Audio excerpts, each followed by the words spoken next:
안녕하세요. 병에 담긴 행복입니다. 암 환자의 영양 관리, 음식만으로 충분할까요? 우리가 섭취한 음식들, 탄수화물, 지방, 단백질 같은 이러한 음식들이 우리 몸에 들어와서 분해가 되어서 최종 에너지원으로 사용되기 위해서는 여러 가지 각종 조효소들이 필요한데요. 이 효소들 같은 경우에는 먹는 음식만으로는 충분하지 않을 수 있다고 합니다. 암 환자가 받는 여러 가지 치료 중에서 우리가 이제 그 대학병원에서 받는 수술, 항암, 방사선 같은 이 3대 표준 치료 이외에도 영양 치료라고 하는 것이 있는데요. 이제 말 그대로 환자에게 반드시 필요한 그러한 영양 성분들을 추가적으로 이렇게 보충을 해 나가면서 치료를 하는 것을 말하는데요. 이 영양치료를 병행하게 되면 항암치료의 효과도 굉장히 뛰어나고 항암과 방사선 치료를 받고 난 이후에 그 부작용도 굉장히 감소되는 편이라고 합니다. 그리고 그 치료한 이후에 재발률도 감소를 하고요. 또 특정 유전자의 경우에는 유전자 이상 교정도 가능하다고 해요. 그러니까 단순하게 우리가 생각했을 때 그냥 보조적인 요법으로서의 영양치료가 아니라 그 영양치료의 효과가 아주 우수하다고 해요. 2012년에 발표된 미국 내과학회지에 실린 내용이 있는데요. 이 두 그룹을 나누어서 실험을 한 내용이에요. 한 그룹은 암에 걸리지 않았던 그룹으로 구성을 하고요. 또 한 그룹은 이제 암에 걸렸던 전력이 있는, 그러니까 암을 경험했던 그런 사람들을 한 그룹으로 설정을 했어요. 그리고 이 두 그룹을 다시 반반으로 나누어서 암에 걸리지 않았던 이 그룹을 다시 반으로 나누어서 이제 한 그룹에게는 그 일상적으로 먹는 음식 이외에 추가적으로 영양을 보충을 하고요. 또 한 그룹은 그냥 일상적인 그 식사만 하도록 하고요. 또 이쪽 그 암에 걸렸던 경험이 있는 암 경험자들을 대상으로도 똑같이 반을 나누어서 한 그룹은 추가적인 영양요법을 실시를 하고 또 한 그룹은 일상적인 그냥 그 식사를 하도록 이렇게 실험을 설정을 했다고 해요. 그런데 재미있는 결과가 나왔어요. 이 암에 걸리지 않았던, 그러니까 암에 걸린 전력이 없는 건강한 이 그룹 간에서는 그 영양요법을 실시한 그룹과 그렇지 않은 그룹 간의 암 발생률에 차이가 없었대요. 그런데 이 암에 걸렸던 전력이 있는 암 경험자의 그룹에서는 영양요법을 실시한 이 그룹이 그렇지 않은 일반식을 했던 그룹보다 암 재발률이 훨씬 낮았다고 합니다. 가끔 우리가 종합 비타민에 대한 되게 굉장히 상반된 기사를 읽은 아마 읽은 적이 있으실 거예요. 어떤 때는 뭐 종합 비타민이 뭐 굉장히 좋다 이렇게 기사가 났다가 또 어떤 때는 효과가 없다 이렇게 기사가 나기도 하고요. 제가 지금 보니까 그 두 기사가 모두 맞는 내용이 아닌가 하는 생각이 들어요. 그 영양이라고 하는, 그러니까 보충적인 영양이라고 하는 것이 정말로 건강한 사람에게는 큰 효과가 없는 것 같아요. 그런데 이제 우리처럼 이렇게 지병이 있거나 질환을 가지고 있는 사람들에게는 이 영양요법이 굉장히 중요한 그런 역할을 하는 거죠. 그러니까 누구를 대상으로 실험을 했느냐에 따라서 효과가 있다라고 말할 수도 있고 효과가 없다 이렇게 말할 수도 있는 거겠죠. 제가 지난 그 11번째 에피소드에서 암 가족력에 대한 그런 내용을 말씀드린 적이 있어요. 만약에 그 보지 않으신 분들이 계시다면 한번 꼭 보셨으면 좋겠다라고 생각이 들어요. 제가 그 암 가족력에 대한 얘기를 하면서 그 아구티 유전자를 가진 그 쥐에 대한 실험 내용을 말씀을 드렸거든요. 그때 그 암 환자에게 이 영양이 얼마나 중요한 것인가, 왜 중요한 것인가에 대한 그 내용을 그 영상에서 말씀을 드렸는데요. 이렇게 유전적으로 가지고 있는 그런 그 유전인자를 바꿀 만큼 이 영양요법, 그러니까 우리 암 환우들에게 이 영양 치료가 아주 중요하다라고 하는 내용을 그 이제 에피소드에서 이제 말씀을 드렸어요. 꼭 한번 확인을 해보셨으면 좋겠습니다. 그러면 어떤 영양제를 선택해서 우리가 추가로 섭취해야 하는 걸까요? 너무 많은 영양제가 있고 너무 이렇게 진짜 정보가 많다 보니까 그런 정보와 제품의 홍수 속에서 어떤 것을 선택해야 될지 진짜 선택장애가 올 정도로 너무너무 제품이 다양하고 많고 먹어야 할 것들도 많고, 저 같은 경우에도 선택하기가 너무 힘들기도 하고, 일단 알지 못하는데 무작정 먹는 것도 제 성격상 잘 안 되고, 그래서 제가 처음에 지난 시간에 말씀드렸던 것처럼 이제 그러니까 수술을 받고 난 이후에 제가 이제 자연 치유를 시작을 하면서 처음에는 그 비타민 C 메가도스 요법만 실시를 했었어요. 비타민 C만 복용을 하다가 지난 영상에서 말씀드렸던 것처럼 비타민 C를 이제 고용량으로 복용을 할 때 반드시 주의해서 복용해야 된다라고 하는 것들이 있다라고 말씀을 드렸잖아요. 근데 그걸 제가 이제 보고 알게 되면서 그 내용에 대해서 공부를 하고 이제 알게 되면서 비타민 C만 이제 복용을 한 것이 아니라 비타민 C를 이제 잘 흡수하고 이용하기 위해서 필요한 다른 영양소들을 함께 이제 보충해서 복용하기 시작한 거죠.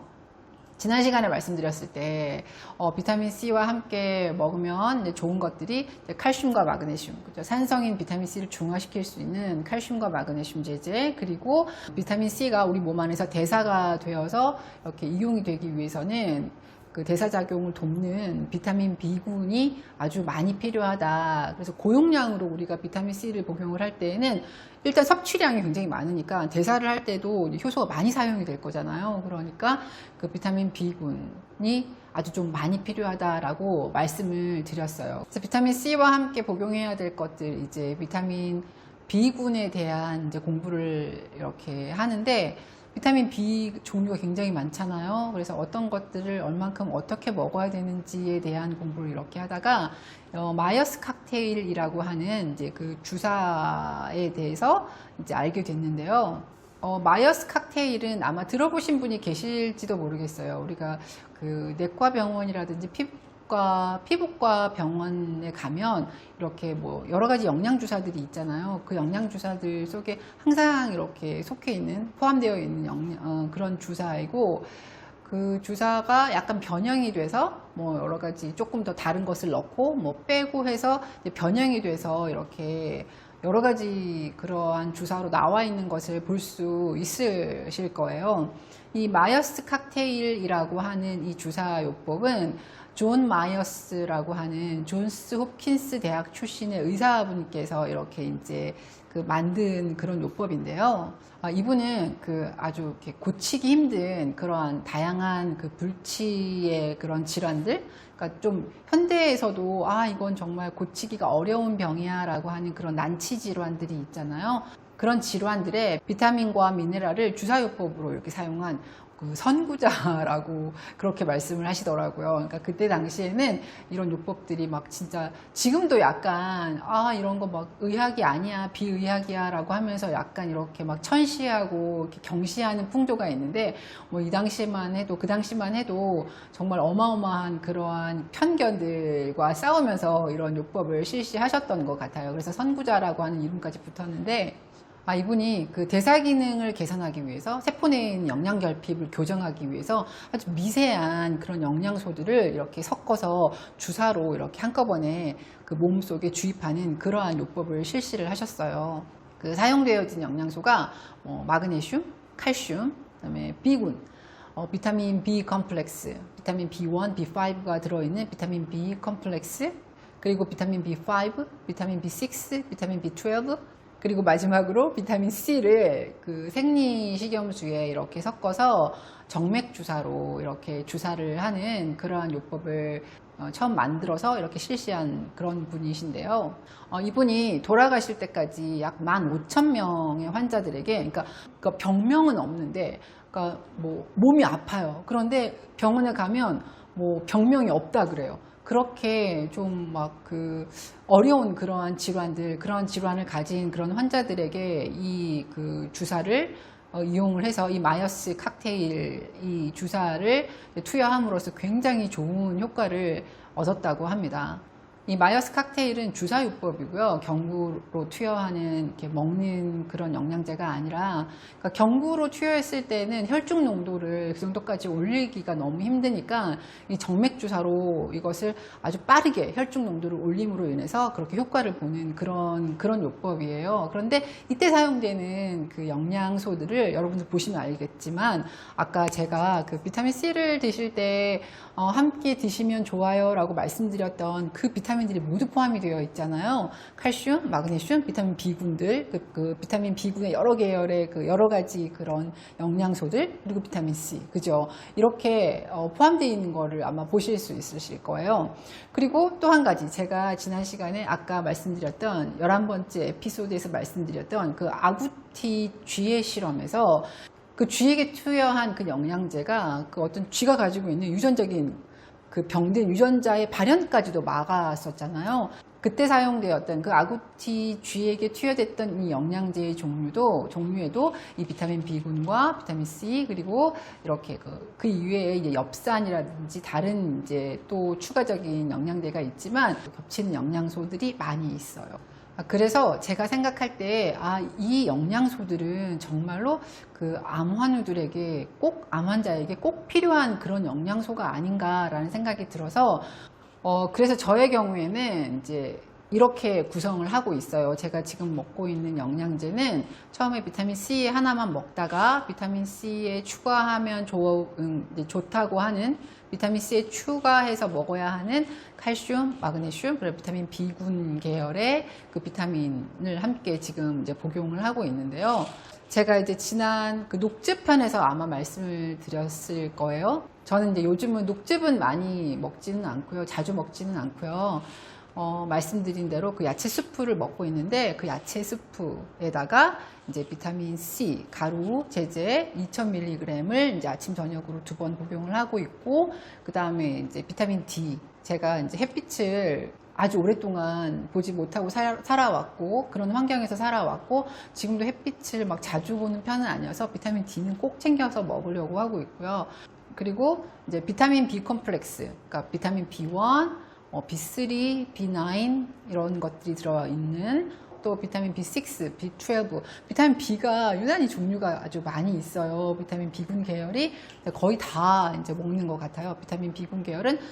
그리고 오메가3 이렇게 이제 제가 복용을 하고 있어요. 한꺼번에 다 먹지는 않고요. 이제 뭐 칼슘, 마그네슘이라든지 오메가3 같은 경우는 주로 저녁에 오후에 복용을 하고, 나머지는 이제 오전에 복용을 하고, 이런 식으로 좀 나누어서 복용을 하는데, 이 비타민과 관련된 부분은 진짜 이제 많은 분들이 말씀을 하시고, 또 약사분들, 의사분들께서도 많이 말씀을 해주시고, 또 요즘은 예전처럼 무조건 먹지 마세요. 병원에서도 그러시진 않으시는 것 같아요. 그러니까 처음 먹기가 조금 주저된다라든가, 아니면 조금 어떻게 먹어야 될지 잘 모르겠다라고 하시는 분들은 주치의와 상의를 하셔서 이런 거 먹어도 될까요? 라고 물어보시면, 요즘은 먹지 말라고 하시는 분들 많지 않으신 것 같더라고요. 그런 것들 이제 참고하시면 좋을 것 같고, 그 이외에도 정보가 진짜 아주 많이 있으니까 다른 정보도 참고하셔서, 처음 시작할 때 말씀을 드렸지만, 우리가 영양소, 음식으로 섭취를 하는 영양소가 있지만, 그 영양소가 음식을 섭취한다고 다 흡수되는 건 아니거든요. 그래서 음식을 섭취를 하고 그 음식이 잘 흡수가 되어서 우리 몸에 진짜 이제 살아있는 약으로 사용이 될 때까지는 많은 대사 효소들이 필요한데, 그 많은 효소들이 음식만 가지고는 불충분한 경우가 많이 있으니까, 영양치료, 그 영양요법을 통해서 치병하고 치유하는데 큰 도움을 받으셨으면 좋겠습니다. 저도 지금까지 이제 5년, 그죠? 지금 이제 5년 동안 해오면서 저는 크게 그러니까 이 영양치료를 통해서 사실 제가 날마다 이제 건강이 회복되는 걸 이렇게 몸으로 느끼고 체감을 하고 있기 때문에, 진짜 꼭 한번 신경 써서 해보시라고 말씀드리고 싶어요. 그리고 한 가지 주의해야 할 것은, 좋은 영양소라고 하더라도, 좋은 영양제라고 하더라도 사람마다 정말 이렇게 개인차는 있을 수 있거든요. 그러니까 항상 드실 때 적은 양에서부터 시작을 하시고, 그리고 먹으면서 몸의 어떤 이런 그런 변화를 잘 살피셔야 해요. 먹다가 조금 이상하면 바로 중단하시고 이제 검사를 받아 보신다거나, 아니면은 또 이제 의논하실 분이 계시면 의논을 해 보신다던가, 이렇게 끊임없이 자기에게 맞추어가는 그러한 노력과 그러한 시간들이 꼭 필요할 것 같습니다. 그러니까 여러분들 모두 이렇게 좋은 영양제, 영양소들의 도움을 받아서 우리가 비록 암을 알았지만, 암을 경험했지만 더 건강하고 나은 삶을 살 수 있는 것 같아요. 그러니까 여러분 모두 좋은 영양을 섭취하시고 빨리 쾌유하셔서 좀 더 나은 그러한 새로운 삶을 향해서 또 나아가시는 그러한 여러분들과 제가 되었으면 좋겠습니다.